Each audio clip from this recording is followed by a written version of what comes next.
이 영상에서는 정렬 알고리즘을 공부해 보겠습니다. 우리가 일단 정렬을 왜 하는지 생각을 한번 해볼게요.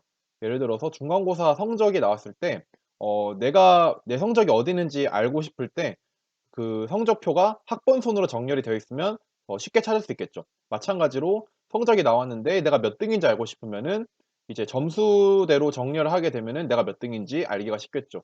이렇게 학번 혹은 이렇게 점수처럼 특정 기준을 삼아서 그 데이터의 크기에 따라 데이터의 순서를 변경하는 것을 정렬이라고 합니다. 그래서 이와 같이 뒤로 갈수록 크기가 점점 커지는 것을 점점 올라간다 해서 오름차순이라고 하고요. 반대로 크기가 큰 것에서 작은 순서대로 정렬이 되어 있을 때는 내림차순이라고 하겠죠. 그래서 예시 리스트가 이렇게 있습니다. 이 리스트를 정렬하는 파이썬 내장 함수가 있어요. 그래서 리스트 1은 sort 해주시고 괄호 열고 괄호 닫고 해주시면은 자연스럽게 오름차순으로 정렬이 됩니다. 하지만 우리는 이 방법을 사용하지 않고 버블 정렬, 선택 정렬, 삽입 정렬 세 가지 정렬 방법을 사용해서 직접 정렬 알고리즘을 구현해 보도록 하겠습니다.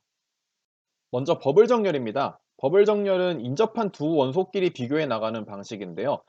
좀 더 큰 리스트를 가지고 설명을 해드리도록 할게요.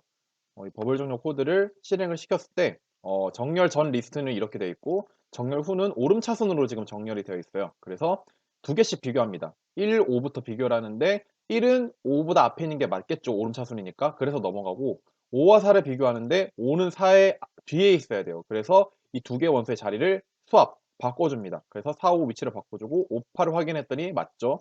8, 6을 확인했더니 바꿔줘야 돼요. 그래서 바꿔주고 8, 9 확인했더니 맞고 9, 2 확인했더니 바꿔야 되죠. 9, 3 확인했더니 바꿔야 되죠. 9, 7 확인했더니 바꿔야 돼요. 그래서 이렇게까지 처음 배열부터 끝까지 한번 돌았을 때 한 사이클이라고 말할게요. 그럼 한 사이클을 돌 때마다 한 원소는 반드시 정렬이 되게 되어 있어요. 여기서는 9라는 원소는 가장 크니까 자기 자리를 잘 찾아왔죠. 그리고 한 번 더 하게 되면은 8이라는 게 자기 위치를 찾아오게 됩니다. 이런 식으로 정렬된 부분을 제외하고 다시 이 과정을 반복하게 되는데 여기서는 정렬을 한 부분은 볼 필요가 없겠죠. 그래서 3, 7까지만 비교하고 다음 사이클로 넘어가면 될 겁니다. 이게 바로 버블 정렬의 원리이고요. 버블 정렬의 코드는 이제 제가 실습 문제에서 어떻게 이 코드가 만들어지는지 자세히 설명드리도록 하겠습니다. 그리고 버블 정렬을 잘 이해했는지 확인하기 위해서 이 경우를 직접 한번 정렬해서 7번의 교체가 나오는지 한번 확인해 보시면 될 것 같네요. 다음은 선택 정렬입니다. 선택 정렬은 정렬되지 않은 부분에서 최소값을 찾아요. 그리고 걔를 맞는 위치, 그 자리 앞으로 이동시켜 주는 게 선택 정렬입니다. 그래서 더 큰 리스트를 가지고 설명을 해 드릴게요. 선택 정렬 전에는 이렇게 있었고 오름차순으로 정렬을 한 상태입니다. 그래서 이 중에서 가장 작은 값을 찾아요. 1이죠. 그래서 1을 지금 우리가 앞에 두는데 여기서는 위치의 변화는 없어요.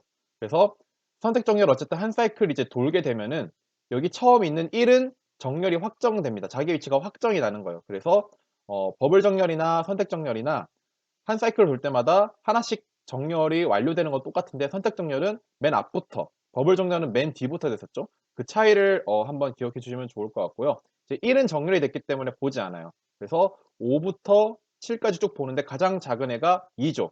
그런데 2가 가야 할 위치는 정렬된 1이 있는 그 다음 값이기 때문에 여기 있는 값과 여기 있는 값, 5와 2의 값을 바꿔주는 겁니다. 그래서 1과 2까지 정렬이 된 거고요. 다음 정렬 사이클은 4부터 7까지 보면 되겠죠. 그래서 3이 4와 자리를 바꾸고 이 과정을 계속 반복하는 것이 선택 정렬입니다.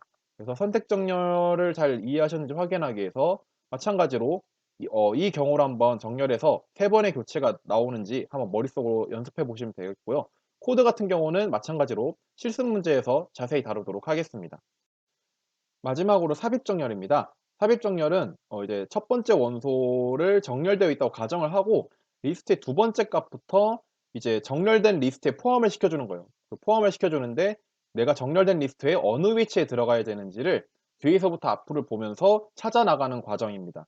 조금 어려울 수 있는데 이 코드를 실행시킨 후에 예시를 확인하면서 설명을 드리도록 할게요. 일단 삽입 정렬에서 첫 번째 원소인 1은 정렬이 되어 있다고 가정을 합니다. 그리고 5를 1에 포함시켜서 1, 5 얘를 정렬된 리스트로 만들고 싶은 거예요. 뒤에 거 상관없이. 그런데 맞는 순서죠. 오름차순이죠. 그래서 넘어갑니다. 4를 볼게요. 4를 1, 5에 포함시켜서 얘네를 정렬된 리스트로 만들고 싶어요. 그래서 정렬된 리스트의 가장 큰 값인 5부터 비교를 합니다. 가장 뒤에 있는 값인. 비교를 했는데 4의 위치는 바뀌어야 되겠죠. 5랑. 그래서 이렇게 하고 1이랑 비교를 해요. 그런데 1은 4보다 이제 작기 때문에 자기 위치가 맞아요. 그러면 더 이상 비교를 할 필요가 없어요. 여기가 자기 위치입니다. 왜냐하면 정렬된 리스트는 오름차순으로 정렬이 되어 있다는 게 보장이 되어 있기 때문이에요. 그래서 자기보다 작은 값을 만나면 그곳이 자기의 위치입니다. 그래서 이게 삽입정렬의 핵심 아이디어고요. 이제 1, 4, 5까지 정렬이 되었습니다. 그리고 8을 확인해 볼게요. 8은 5랑 비교해 보니까 5가 작네요. 나보다 작으면 거기가 삽입된 원소의 위치가 맞다고 하고 이제 확인을 더 이상 안 해도 되는 거예요. 6을 볼게요. 6은 8이랑 비교해 봤을 때 이제 위치를 바꿔줘야 되겠죠. 그리고 5랑 확인해 봤을 때 비교해 줄 필요가 없겠죠. 실제로 1과 4는 6보다 작으니까요. 그래서 1, 4, 5, 6, 8까지가 맞았고 9를 포함시켜도 네, 말이 되네요. 그래서 1, 4, 5, 6, 8, 9까지 정렬이 된 상태입니다. 2를 한번 볼게요. 2는 자신의 위치를 찾아가기 위해서 정렬된 리스트의 끝인 9부터 비교를 합니다. 근데 9랑 2랑 수합을 해줘야 되겠네요. 8이랑도 해줘야 되고 6이랑도 해줘야 되고 5랑도 해줘야 되고 4랑도 해줘야 되고 2랑 비교하니까 2가 더 크죠. 1이 더 작죠. 그래서 여기가 자기의 위치인 거예요. 그래서 이렇게 하나하나씩 한 칸씩 타고 올라갑니다. 그래서 이 과정을 계속 반복해서 3도 자기 위치를 찾았고 7도 자기 위치를 찾았고 이렇게 하면서 처음부터 끝까지 삽입 정렬이 완료된 상태가 정렬된 후의 상태입니다. 조금 복잡할 수 있는데 과정을 한번 잘 따라와 보시고요.